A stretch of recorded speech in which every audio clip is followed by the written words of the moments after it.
My name is Jacob Reynolds, and until last year, I had the most ordinary life you could imagine. I grew up in a small town called Ashwood Falls, nestled between rolling hills and endless highways, where the loudest noises were usually the neighborhood dogs barking at the mailman. My parents owned a modest diner, and my younger sister Emily and I spent our high school years helping out on weekends, bickering over who had to refill the ketchup bottles. At night, I'd work on my college assignments or catch up on the latest streaming series, while Emily doodled in her sketchbook, dreaming about going to art school. Back then, the biggest source of excitement in our lives was an occasional road trip to the next city. We'd visit a shopping mall or watch a movie in an actual theatrical things, really, but they felt special at the time. It was a comfortable, everyday existence, the kind you never think will change. We took the diner for granted, along with its regulars and the easygoing pace of our hometown. That was before the world as we knew it unraveled. I'm not sure who first coined the term the Wailers to describe those things, the undead, the infected, the zombies, that once existed only in fiction. I remember the initial news reports, scattered outbreaks in distant cities, rumors of a rapidly spreading virus. We had seen enough apocalyptic television shows to half joke about it. Emily would giggle nervously whenever I teased her about stockpiling cans of beans and energy bars. "We're not in a movie, Jake," she'd say. "Don't be dramatic." Except it turned out to be worse than any movie, precisely because it was real. Within a few short months, the unstoppable chain reaction of infection reached Ashwood Falls. The first local case was an out-of-towner who collapsed in our diner, delirious and violent. He bit one of our regulars, an older gentleman named Mr. Walsh. Within hours, Mr. Walsh showed the same symptoms: fever, aggression, that glazed look in his eyes. Dad tried to get him to the hospital, but Mr. Walsh sank his teeth into Dad's arm right there in the parking lot. I can't even think about that memory without choking up. Shortly after, the entire region spiraled. Hospitals overflowed with the infected. Authorities tried quarantining neighborhoods, but the virus spread too fast. The Wailers, as people started calling them, were savage. They lunged, hissed, moaned in a guttural wail that cut right to your soul. Despite being slow and uncoordinated at first, once they locked onto a target, they became terrifyingly persistent. The virus ate away their humanity, leaving behind only unrelenting hunger. Mom and Dad wanted us to flee the second the National Guard announced a possible evacuation route, but Dad's arm turned black and swollen in less than a day. Mom locked him in a bedroom, hoping for a miracle. By the time we realized there was none, she was infected too. I don't like to recount those final hours of our parents' lives, but Emily and I barely escaped. We lost everything: our childhood home, our illusions of safety, and the diner that had been the heart of Ashwood Falls.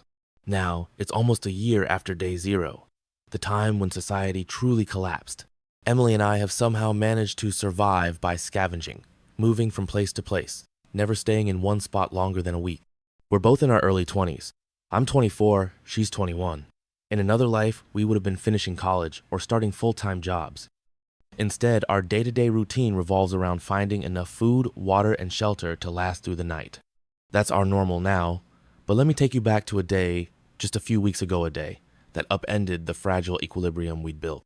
It started innocently enough, with the two of us trekking through a deserted stretch of highway under a scorching sun, scanning the horizon for anything that might help us. In the early weeks of the outbreak, we'd avoided main roads, afraid of stumbling into panic masses or roadblocks. But in this new reality, many highways are eerily empty, the occasional rusted car or abandoned RV the only signs of the old world. We had been walking for hours when we spotted a run-down convenience store near an exit ramp. The sign, half fallen from the building, read Thompson's General Supplies. It looked battered by time and neglect, but there was a chance we'd find something edible or a few supplies. Emily and I exchanged hopeful glances. She squeezed my hand in an unspoken vow that we'd watch out for each other. From a distance, everything seemed quiet. That's how it usually goes. The hush of a world with few living humans left. But the deeper hush, the one that sets your teeth on edge, often signals the presence of something else. The Wailers, or possibly other desperate survivors who might be as dangerous as the infected. We approached carefully, hugging the sides of crumbling walls. Emily pointed to the window shattered, with dried bloodstains streaked across the shards. That told me we were far from the first to search this place. My heartbeat quickened. I remembered the times we'd rummaged through similar stores, only to encounter infected lurking in a back room. We stepped inside, and the stench of decay hit us like a physical blow. My eyes watered, and Emily grimaced, pulling her bandana up over her nose. Broken glass crunched underfoot. The store's interior was dimly lit by sunlight filtering through battered blinds, casting long shadows across aisles of toppled shelves. I whispered, "Keep your eyes open. Don't get separated." She nodded, brandishing a crowbar we'd salvaged months ago. I clamped a makeshift spear, essentially a sturdy metal rod sharpened to a point. Guns, although prized, are risky. The noise draws more Wailers than we can handle. We'd learned that the hard way. The tension in the air grew with each step down the aisle. Long ago, this store would have played a trivial role in daily life, folks grabbing snacks or coffee on their way to work. Now, every inch felt like a war zone, silent but for the buzzing of flies near rotting produce. My senses were on high alert, scanning for movement in the shadows or the telltale rasp of a Wailer's breath. We found a few cans of beans and some packaged crackers near the back. Emily slipped them into her backpack with swift efficiency.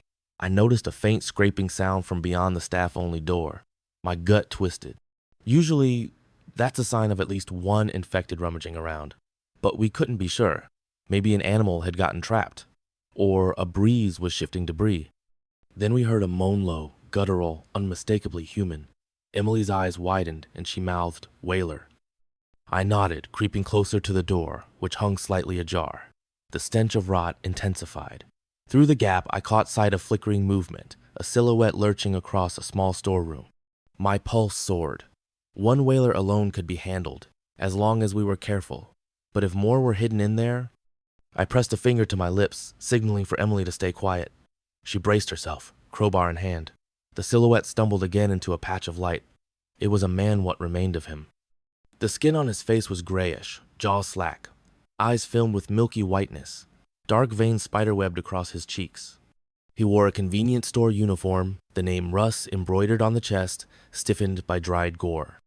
I took a deep breath, then pushed the door fully open with the butt of my spear. It creaked loudly, and the Wailer's head snapped up. The moment his gaze locked onto me, a ragged hiss escaped his lips. He lunged.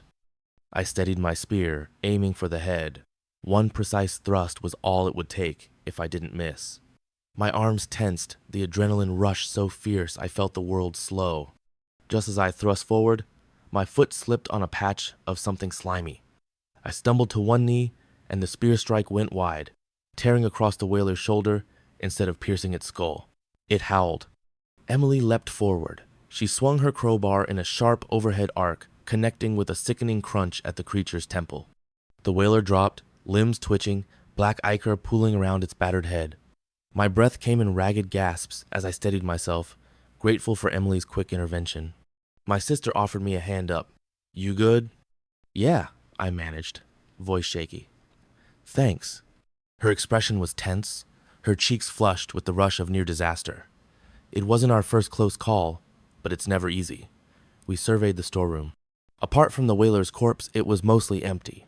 A few broken boxes lay scattered, their contents either gone or spoiled. But we did stumble across a half-empty first aid Keton invaluable find. Emily exhaled a tremulous laugh, hugging it to her chest like it was pure gold. We decided we'd risk searching the manager's office. Sometimes, you'd find locked drawers that others had missed, or a hidden stash of food. The office door was locked from the inside, which set us on edge. Emily carefully pried it open with the crowbar, and we inched inside. At first glance, the room was deserted, a messy desk and old papers strewn about. Then we saw her, a woman slumped behind the desk, a large piece of plywood improvised as a shield for the broken window. She was alive, or had been, up until recently. The bullet hole in her temple told a grim story, and the gun still lay near her hand. I felt a surge of sadness for a stranger who had chosen to end things on her own terms, rather than become infected or starve. On the desk, we discovered a dusty laptop, powerless, of course. But Emily still murmured something about how, in another life, we'd have plugged it in to watch cat videos or do homework. I placed a hand on her shoulder, a silent apology that life had become so unrecognizable.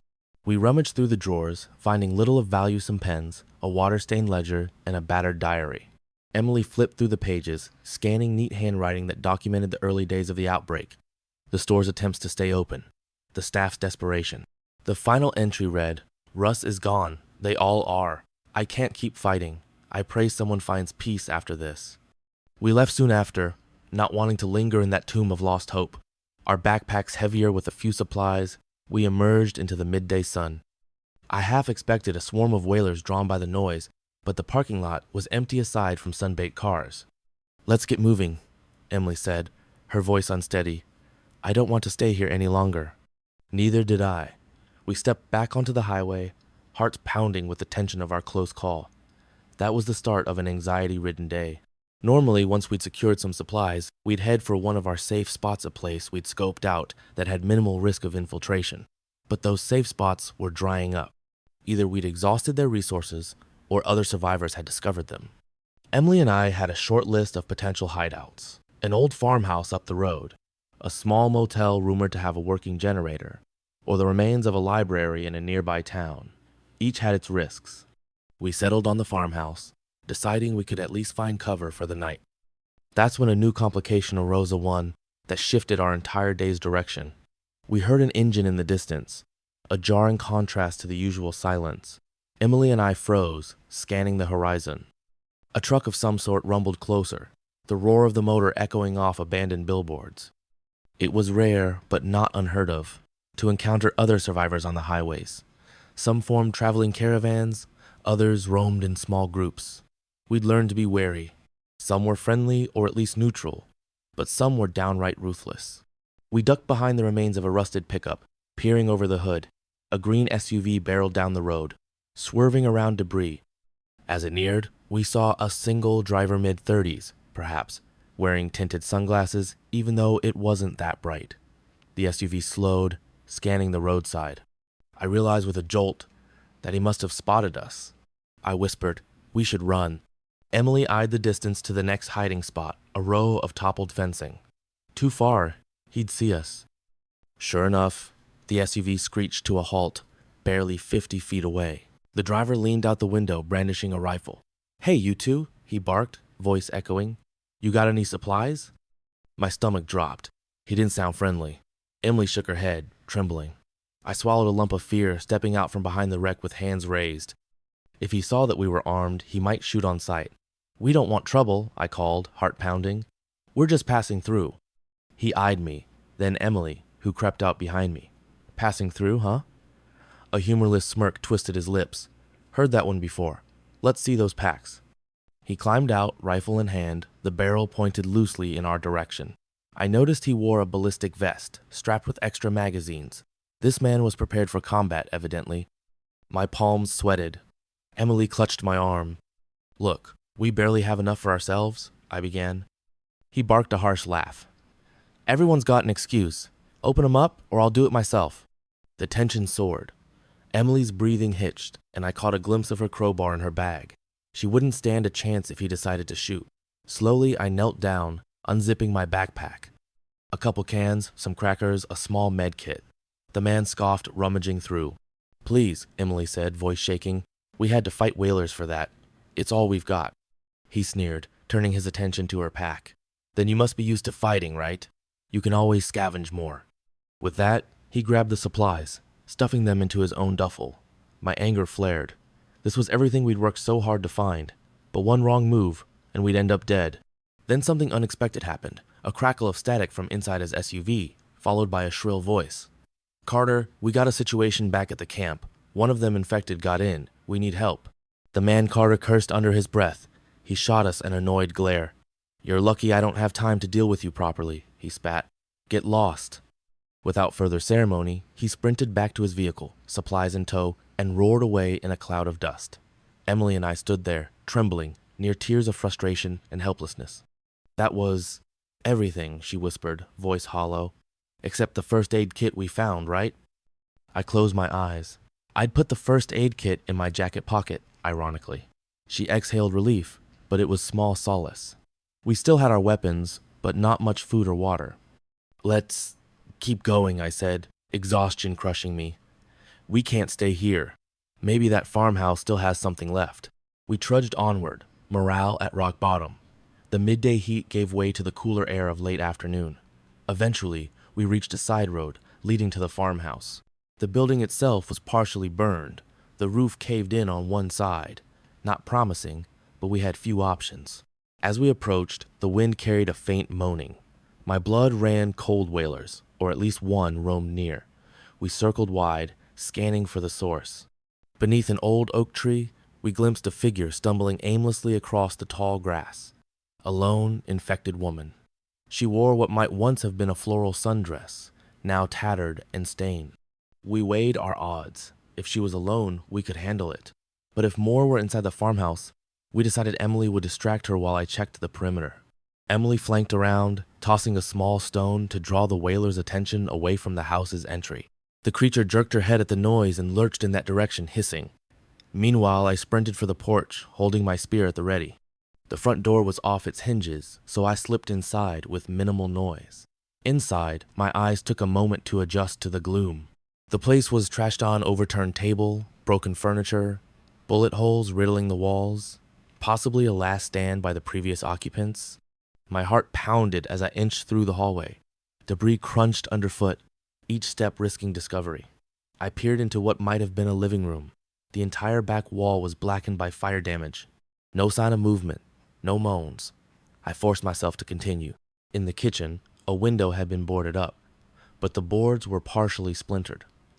I rummaged in the cupboards, finding only dust and broken dishes. A pungent smell came from the fridge, no doubt rotted long ago. My tension soared, fearful that at any moment I'd run into a pack of Wailers. A soft sound startled me. I spun around, spear ready, my muscles locked. But it was just Emily creeping in behind me. She'd managed to slip away from the infected woman outside, apparently. "All clear out there," she whispered. "Just that one."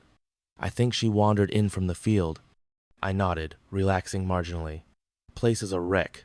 Not seeing anything useful, we checked the bedroom next, a small side room with a collapsed dresser.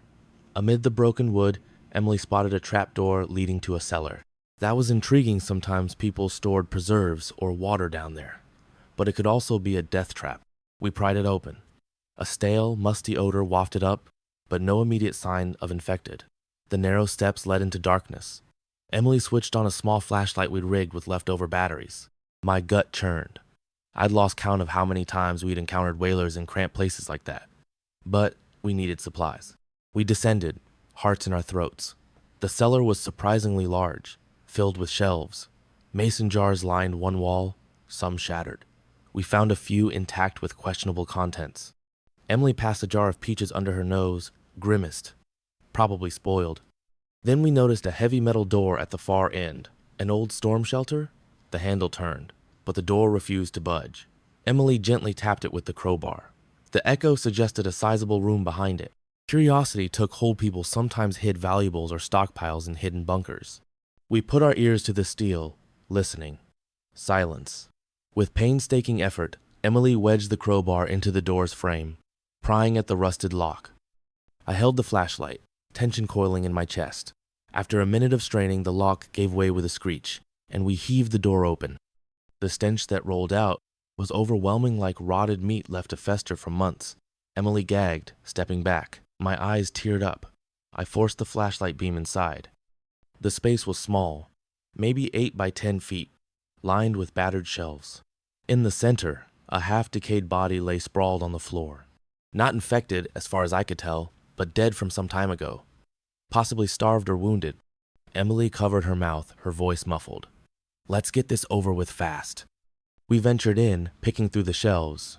To our surprise, we found a plastic tub labeled "Emergency Rations," still sealed.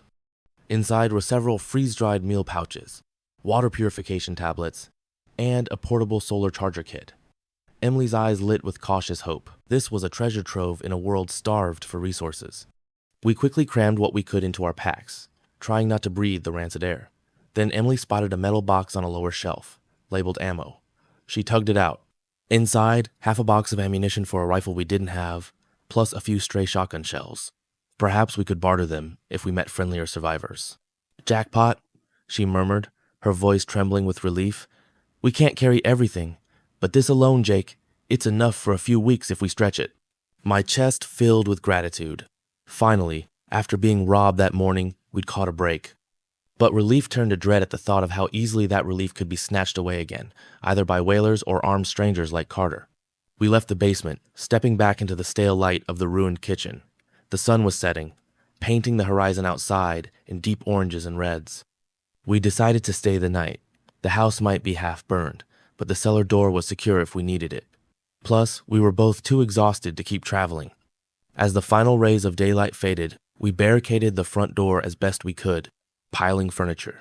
Emily found a small side window with a vantage point of the yard.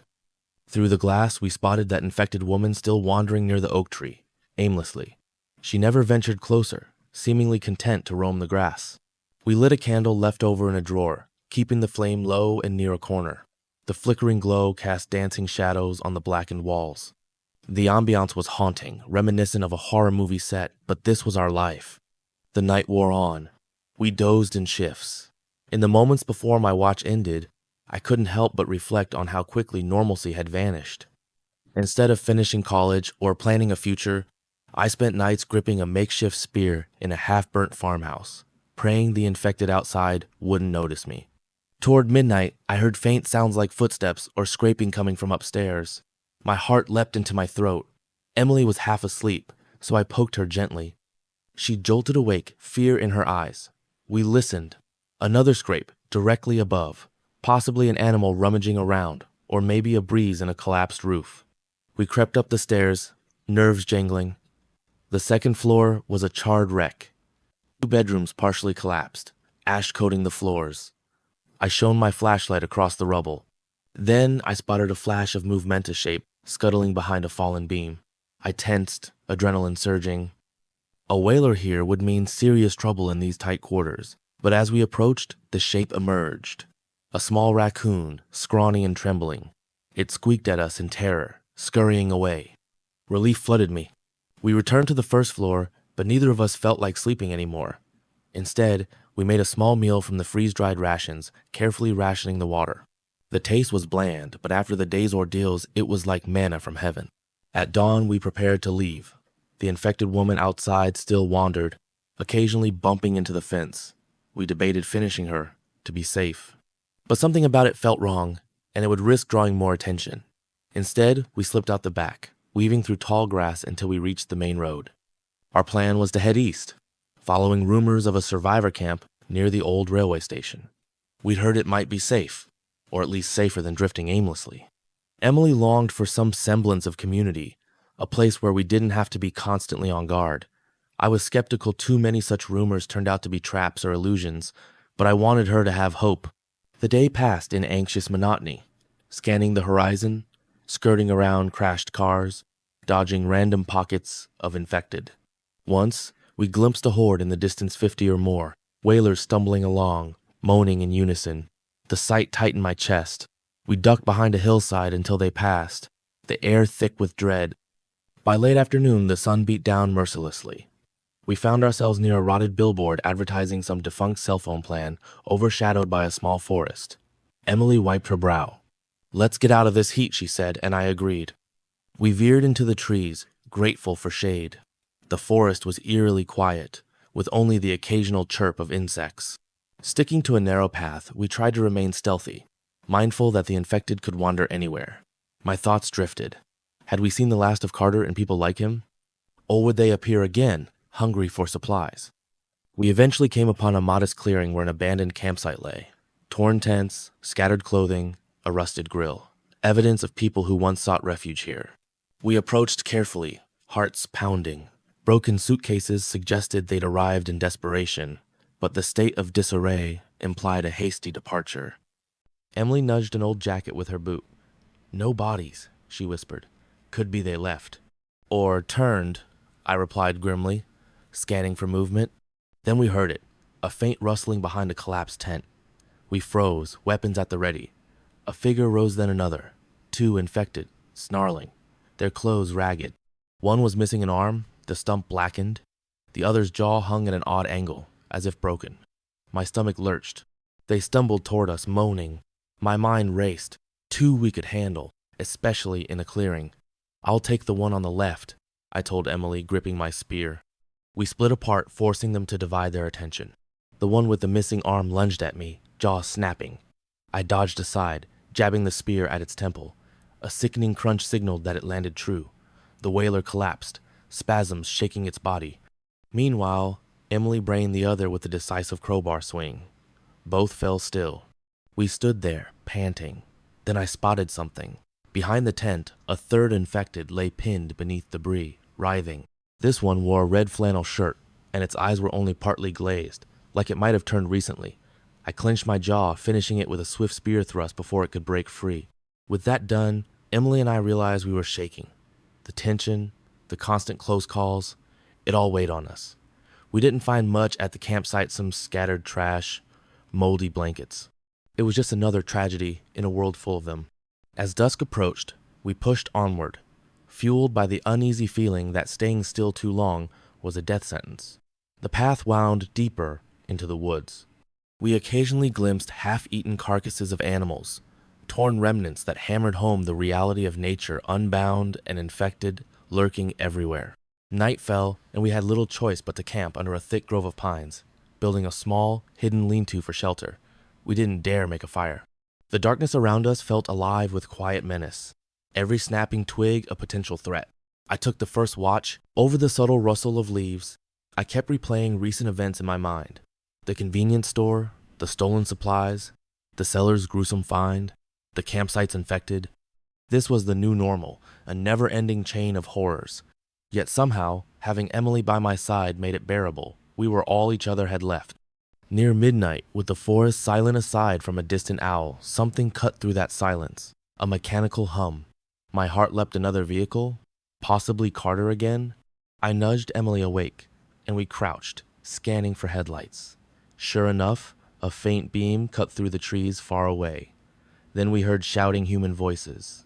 We exchanged glances. Approaching strangers at night was riskier than anything, but ignoring them might let an opportunity slip by. With minimal supplies, we needed all the help we could get.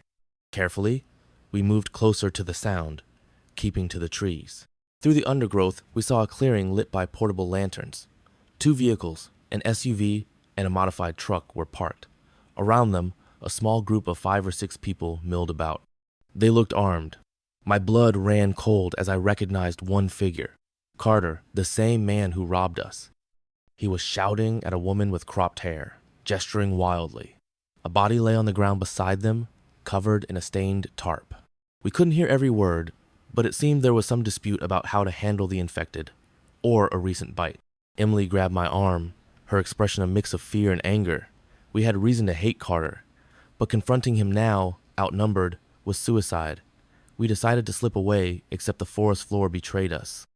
Emily's foot snagged on a protruding root, and she tumbled forward, letting out an involuntary gasp.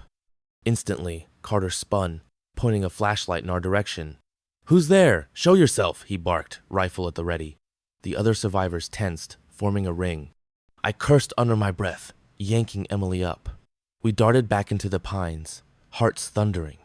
Shouts erupted behind us, footsteps pounding. A bullet whizzed past, splintering bark. They were shooting, not even sure who we were. We ran blindly in the dark, weaving between trunks, ignoring branches that lashed at our faces. The adrenaline masked the cuts and bruises. Another shot echoed, this one even closer. My mind churned with images of us getting cornered, shot, or dragged back to face an uncertain fate. We stumbled upon a shallow creek. Emily gasped, "This way," and we splashed through the water, hoping it might mask our tracks. The shouting grew distant, but still too near for comfort.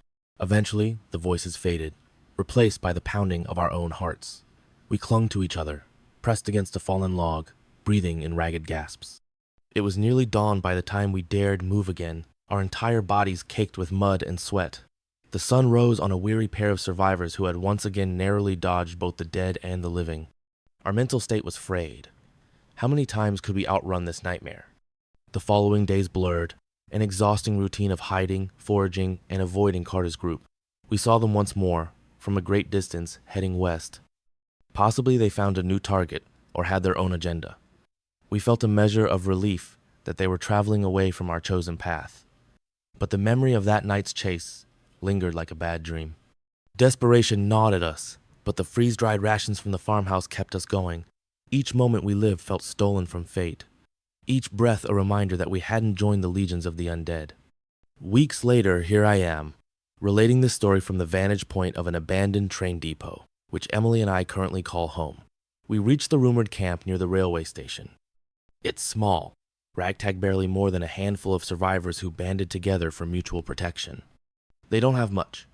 A generator that works intermittently, a fenced perimeter reinforced with scrap metal, and watch shifts to guard against both Wailers and hostile humans. Emily seems cautiously optimistic here. She's made a friend, a young woman named Brooke who lost her own family. They share drawings and talk about rebuilding the world in modest ways. I envy that glimmer of hope. For me, trust is harder to come by. I still have nightmares of Carter's rifle and the near-constant moans of infected. We're not sure how long we'll stay. The undead threat is always present. Sometimes we wake to shrieks at the fence, a small wave of Wailers trying to claw their way in. The group has learned to dispatch them quietly with blunt weapons, to avoid drawing bigger hordes. The real question is whether we can ever find something like normalcy again, or if we even want to. After all we've witnessed, perhaps the idea of going back to the old world is a fantasy. This new world is savage, shaped by fear and fleeting alliances. And yet, Emily's perseverance inspires me. She never stops believing we can carve out a better life among the ruins. She jokes about reopening a diner someday, maybe repurposing an empty building if we can keep it safe. It's a far-fetched dream, but I cling to it, because that dream is what keeps me from surrendering to despair. Our story is ongoing.